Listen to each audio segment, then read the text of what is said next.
yaitu penyimpangan-penyimpangan akidah yang dilakukan oleh umat Islam ini problem yang paling besar. Makanya harus mereka dikembalikan kepada akidah yang hak.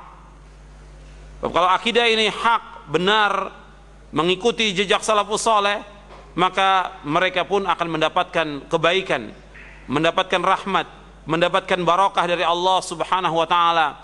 Tapi kalau mereka menyimpang, maka yang datang adalah malapetaka seperti yang kita lihat sekarang ini. Umat ini menyimpang dari akidah yang hak, akidah yang benar.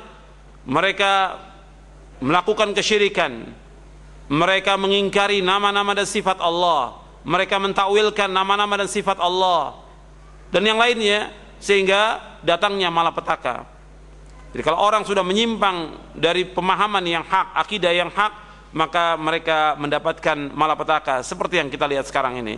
Maka kita berusaha mengkaji masalah ini dan juga menyampaikan dan mendakwakan masalah akidah ini agar umat Islam ini faham tentang akidah yang hak, akidah yang benar. Ayolah ikhwah, a'azakumullah. Di dalam kitab ini, dalam kitab Aqidah Ahlussunnah wal Jamaah, yang kita bahas yaitu tentang akidah Ahlussunnah dan manhaj Ahlussunnah. Objek kajian akidah, kalau kita lihat dari sudut pandang ilmu sesuai dengan konsep Ahlussunnah wal Jamaah, ini meliputi topik tentang tauhid, tentang iman, Islam, masalah ghaibiyat, masalah yang gaib, masalah kenabian, masalah takdir baik dan buruk, kemudian berita-berita tentang hal-hal yang telah lalu dan yang akan datang, kemudian dasar-dasar hukum yang qat'i, seluruh dasar-dasar agama dan keyakinan, termasuk juga dalam pembahasan akidah dibahas juga tentang sanggahan atau bantahan terhadap ahlul ahwa wal bid'ah, bantahan kepada orang-orang yang mengikuti hawa nafsu dan ahlul bid'ah, dan juga bantahan kepada semua aliran dan sekte yang menyempal lagi menyesatkan, serta sikap ahlu sunnah kepada mereka. Dalam kitab-kitab akidah dibahas demikian.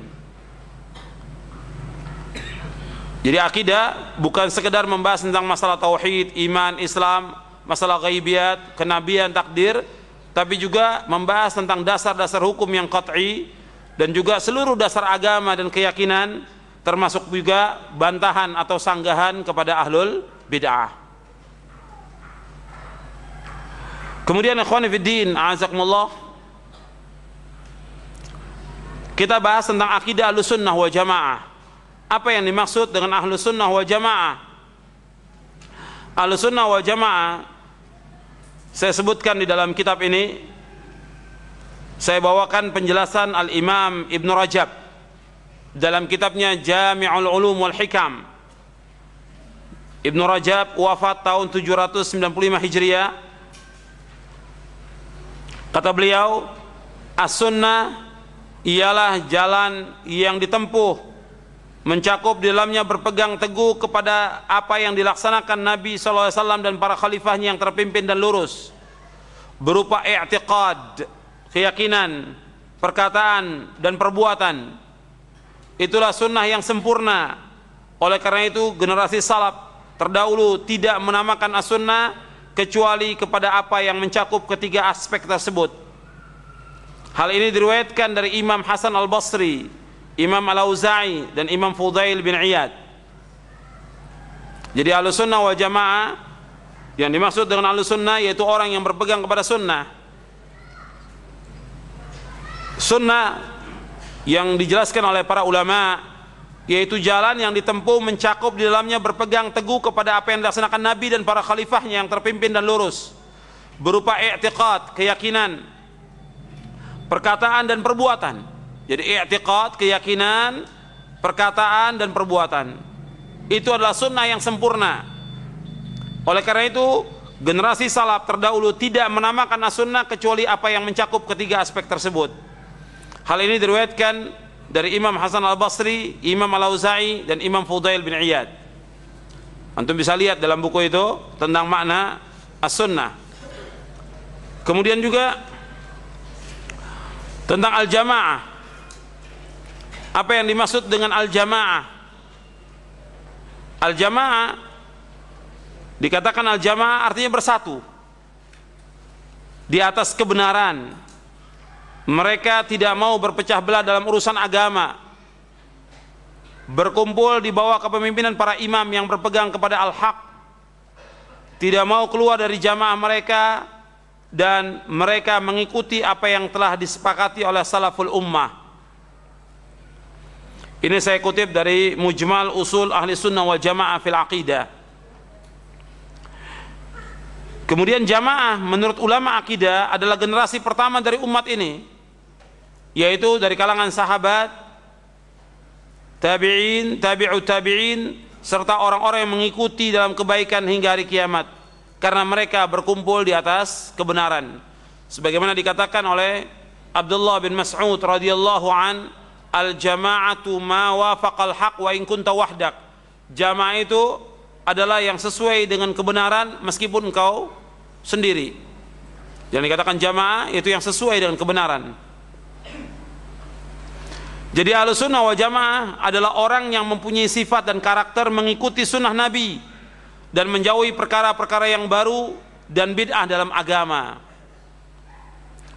Jadi kalau orang menamakan dirinya Ahlussunnah wal Jamaah, maka dia harus berpegang kepada sunnah dan berpegang kepada pemahaman para sahabat ridwanullah alaihim ajma'in. Mereka menjauhkan segala macam perbuatan syirik dan bid'ah. Itu yang dikatakan Ahlussunnah wal Jamaah. Jadi kalau orang mengatakan dirinya sebagai Ahlussunnah wal Jamaah, maka dia berpegang teguh kepada sunnah Nabi SAW dan berpegang kepada pemahaman para sahabat ridwanullah alaihim ajma'in. Itu Ahlussunnah wal Jamaah. Kalau mereka tetap dalam kesyirikan, mereka berbuat kesyirikan, mengajak orang kepada kesyirikan, kemudian mereka menolak sifat-sifat Allah atau mereka mentakwil sifat-sifat Allah, kemudian mereka berbuat bid'ah dan mengajak orang kepada bid'ah, tidak bisa dikatakan mereka sebagai Ahlussunnah wal Jamaah.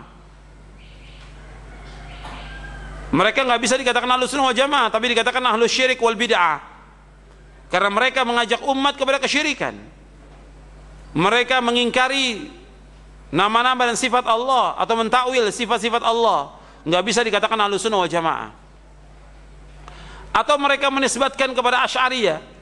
Asy'ariyah tidak termasuk kepada Ahlussunnah wal Jamaah, karena Imam Abul Hasan al-Asy'ari awalnya dia memahami pemahaman Mu'tazilah kurang lebih selama 40 tahun. Setelah itu dia keluar dari Mu'tazilah, menetapkan nama-nama dan sifat Allah, kemudian mentakwil. Sebagian ditetapkan, sebagian ditakwil. Setelah itu beliau kembali kepada pemahaman salaf. Kembali kepada pemahaman salaf. Menetapkan seluruh sifat-sifat Allah, menetapkan apa yang Allah sifatkan tentang dirinya dalam Al-Quran dan juga dalam sunnah Nabi yang sahih, dan menafikan apa yang Allah menafikan tentang dirinya dan juga yang dinafikan oleh Rasulnya sallallahu alaihi wasallam. Dan beliau menulis kitab. Di antara kitab yang beliau tulis yaitu Al-Ibana an Usulid Diyana, kemudian juga Ar-Risalah ila Ahli Thagar. Itu kitab yang ditulis oleh Imam Abul Hasan al-Asy'ari. Ketika masa antara pemahaman dia keluar dari Mu'tazilah kepada pemahaman sunnah, antara itu, ini yang kemudian menyebar, diikuti oleh pengikut-pengikutnya sampai juga ke Indonesia ini. Pemahaman Asy'ariyah yang dinisbatkan kepada Abul Hasan al-Asy'ari, pada hakikatnya Abul Hasan berlepas diri.